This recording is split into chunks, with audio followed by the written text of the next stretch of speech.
بسم الله الرحمن الرحيم الحمد لله رب العالمين والصلاة والسلام على أشرف المرسلين سيدنا وحبيبنا وشفيعنا ومولانا محمد وعلى آله وأصحابه أجمعين.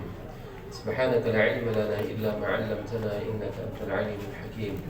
رب اشرح لي صدري ويسر لي أمري واحلل عقدة من لساني يفقه قولي وسدد لساني وقلبي بحق سيدنا محمد صلى الله عليه وآله وسلم. اللهم صل على سيدنا محمد صلاة تمحنا بها من جميع الأهوال والآفات وتقضي لنا بها جميع الحاجات وتطهرنا بها من جميع السيئات وترفعنا بها عندك على الدرجات تبلغنا بها أقصى الغايات من جميع الخيرات في الحياة وبعد الممات وعلى آله وصحبه وسلم تسليما كثيرا أما بعد. قال المصنف رحمه الله تعالى ونفعنا به بعلومه في الدارين آمين. سؤال: إذا كان التوسل بالأموات جائزا فلماذا توسل الخليفة عمر بن الخطاب بالعباس لا بالنبي صلى الله عليه وآله وسلم؟ Masih pembahasan yang belum fala mukarramun wal mukarramat yang berkaitan dengan tawassul. Masalah tawassul.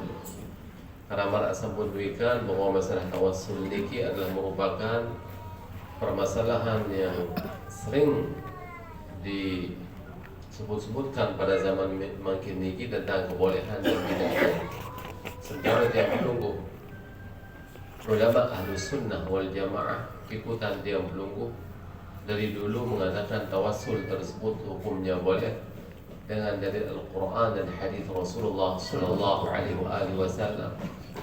Merasa menduikan apakah tawassul dengan orang yang masih hidup maupun tawassul dengan orang yang sudah mati hukumnya boleh.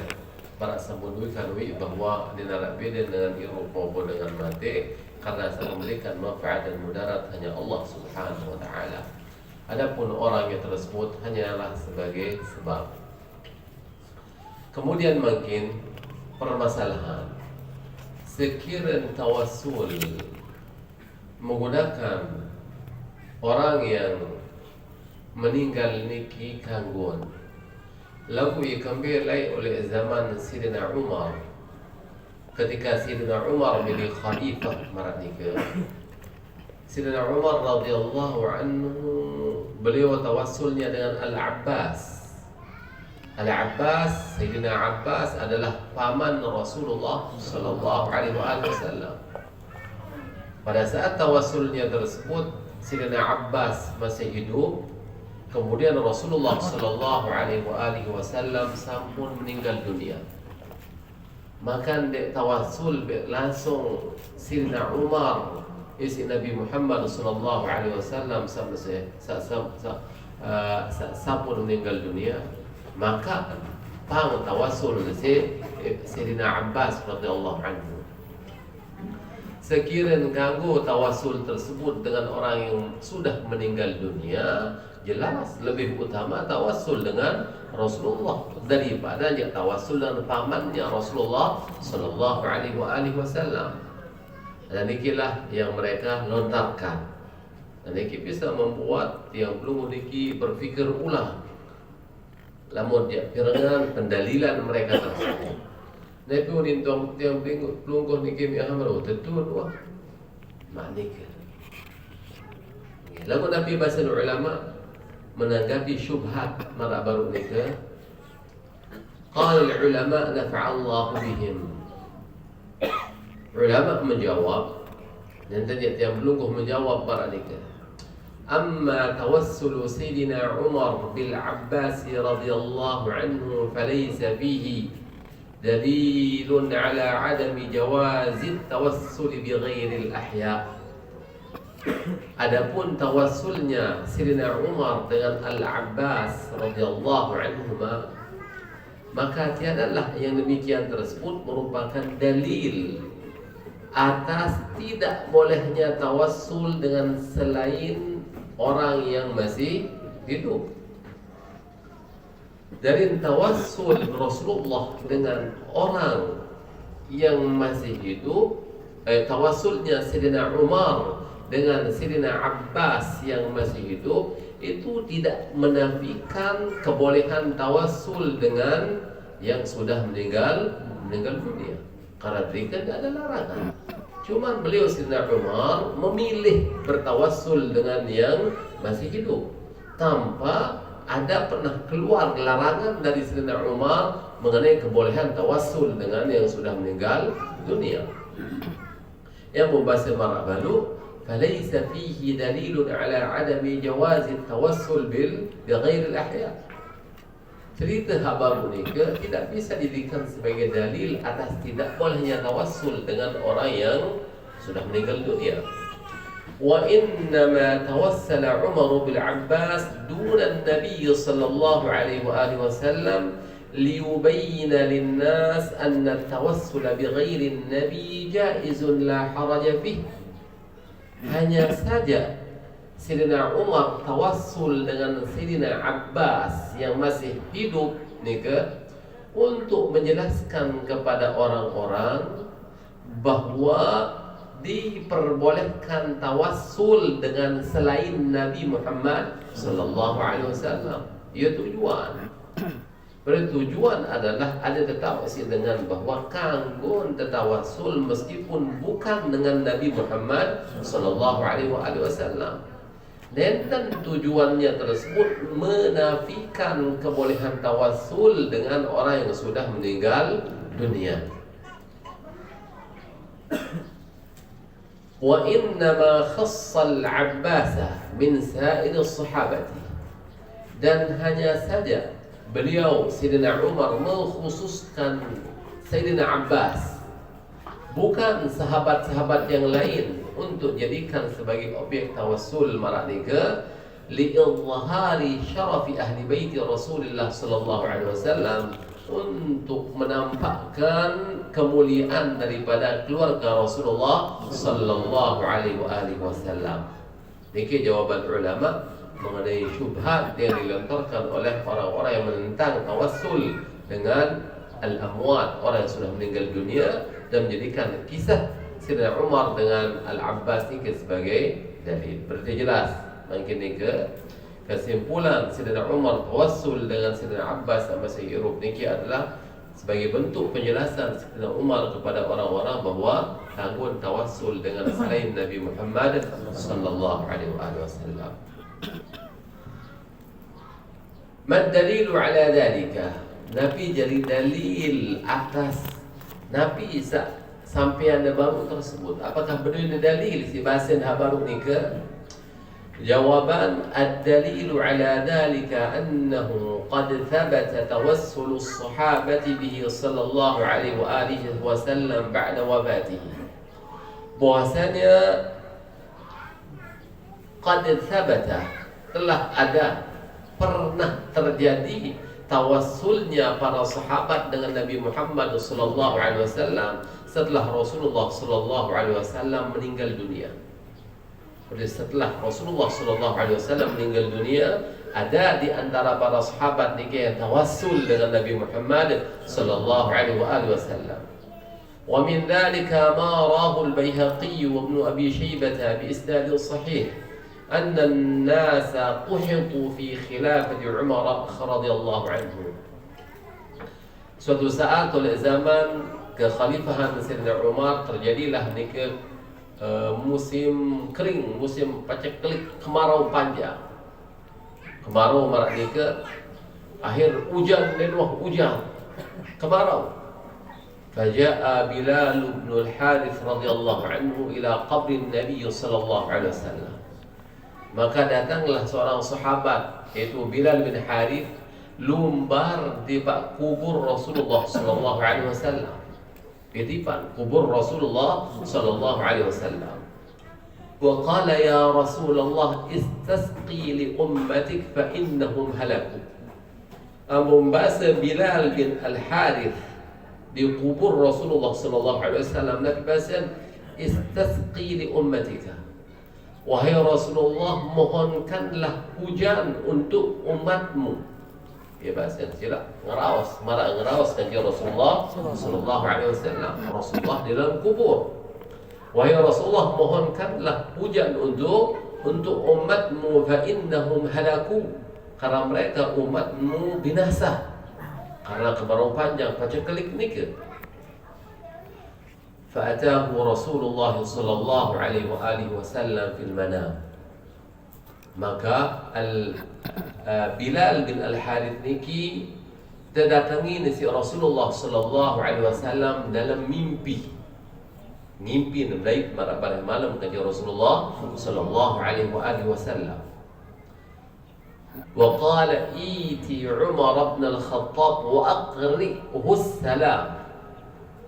Bahasa Rasulullah dalam mimpi ini ketika Bilal bin Harith datang ketika Sayyidina Umar dan kiriman ke salam jok Sayyidina Umar bahasa. Wa akhbirhum annahum yusqaun, dan kabarkanlah kepada umatku bahasa Rasulullah sallallahu alaihi wasallam sesungguhnya mereka akan diturunkan hujan. Dan seperti menunjukkan Rasulullah memohonkan hujan untuk umatnya, dan Rasulullah memberikan kabar gembira tiba Bilal bin Harith yang ngelapor tersebut para nikah. Dan ini menunjukkan bolehnya mara baru sambut wikan hadis ini diriwayatkan oleh Al-Baihaqi dan Ibnu Abi Syaibah. Sekiranya tawassul tersebut dengan kagum mungkin dia gawe si sahabat Rasulullah sallallahu alaihi wasallam. Sekiranya tawassul bil amwat tersebut termasuk syirik, dan mungkin dia gawe si sahabat Rasulullah Malik ngelapor jawab Sayyidina Umar. Malik terlaik dalam impi si Rasulullah sallallahu alaihi wasallam. Sekiranya dia kamu tawassul bil amwat, niki ampun ngelapor jawab Sayyidina Umar, pasti terlarang si Sayyidina Umar. Pasti tersidik si Sayyidina Umar pada dia, pasti kesalahan si Sayyidina Umar. Sekiranya datang Rasulullah dalam mimpi, dia mungkin akan datang membawa kabar gembira arwah pengaji dalam mimpi karengan terus kesalahan dia cara dengan tawassul segala macam nenten. Namun ternyata yang terjadi disuruh menghadap Sayyidina Umar, salam bagi Sayyidina Umar, berikan kabar gembira kepada umatku bahwa mereka akan diturunkan hujan. Niki menunjukkan kebolehan daripada tawassul bil amwat. Berarti antara tiang pelungguh dengan orang yang sudah meninggal dunia ini masih ada ketersambungan, maknanya keterikatan. Maka contoh antara Nabi Muhammad sallallahu alaihi wasallam dengan orang yang sudah meninggal, umatnya, antara umatnya dengan beliau sudah meninggal dunia, maknanya. Demikian juga yang pelungguh dengan guru-guru yang pelungguh yang sudah meninggal dunia. Mesti ada ziarah ke makam, ke kubur tak asa. Ada yang pelungguh ziarah ke makam dengan doa atau papuk balut tak asa barak dikit. Kemudian fa'atahu wa akhbarahu. Kemudian datanglah Bilal bin Al-Harith kepada Sayyidina Umar dan memberitahukannya. Fabaka Umar radhiyallahu anhu wa suqu. Kemudian Sayyidina Umar menangis beliau dan umat pun diturunkan hujan. Nangis Sayyidina Umar. Bayangkan nangis. Namanya dia kanggul langsung nyepeng ngabur dasi dia menepartak keringan terus. Dia cara dengan tu masjid tiba langsung berdoa. Maka dia kubur ni marak dia kalau enten. Okey. Lagu marak baru ni ke ternyata Sayyidina Umar tidak pernah ada teguran dari beliau. Kemudian pertanyaan makin, wa aina mahallul istidlali min al-hadits al-madhkur? Betul pihak jadi dalil dari hadis tersebut. Dalil dari hadis baru ni ke mahallul istidlal minhu wa fi'lu Bilal.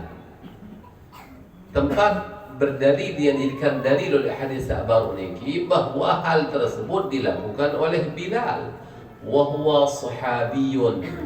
Sementara Bilal ni adalah sahabat Nabi Muhammad sallallahu alaihi wasallam. Wa lam yunkir alaihi Umar dalika. Kedua dalil tidak diingkari oleh Sayyidina Umar wala ghairuhu min ashabi Rasulullah sallallahu alaihi wasallam, tidak diingkari juga oleh sahabat yang lain radhiyallahu anhum jami'an. Wa min dzalika, dan di antara yang demikian tersebut mar'anika ma akhrajahu ad-Darimi anna ahlal madinati quhiqu qahtan shadida. Hadis yang diriwayatkan oleh Imam Ad-Darimi bahwa penduduk Madinah ni tertimpa pacakelik. Fasyakau ila Aisyah radhiyallahu anha. Kemudian penduduk Madinah pada saat itu mereka mengadu di Pak Siti Aisyah. Ngelapor jok Siti Aisyah. Faqalat unzuru ila qabrin Nabi sallallahu alaihi wa alihi wasallam. Nabi bahasa Siti Aisyah alam menu makin lumbar di Pak kubur Nabi Muhammad sallallahu alaihi wasallam. Siti Aisyah keceritaan tentang keadaan kemarau panjang pacakelik kemarak nikah. Beliau memberikan solusi Nabi, sila perhatian lumbar di Pak kubur Nabi Muhammad sallallahu alaihi wasallam, kubur lain tujuan. Faj'alu minhu quwan ila samai. Kemudian jadikan daripada kubur tersebut niki lubang terbuka menuju kepada langit. Buka marah nikah hatta la yakuna bainahu wa bainas sama'i saqun, sehingga narak nikah penghalang antara kubur dengan langit tersebut terhalangi oleh atap. Buka atap, ada yang langsung segitan kubur Nabi tersebut tembus jok langit marah nikah. Ia bahasa fa'alu ketun ambon gawe isi para penduduk Madinah saat tersebut nikah apa yang disarankan oleh Siti Aisyah.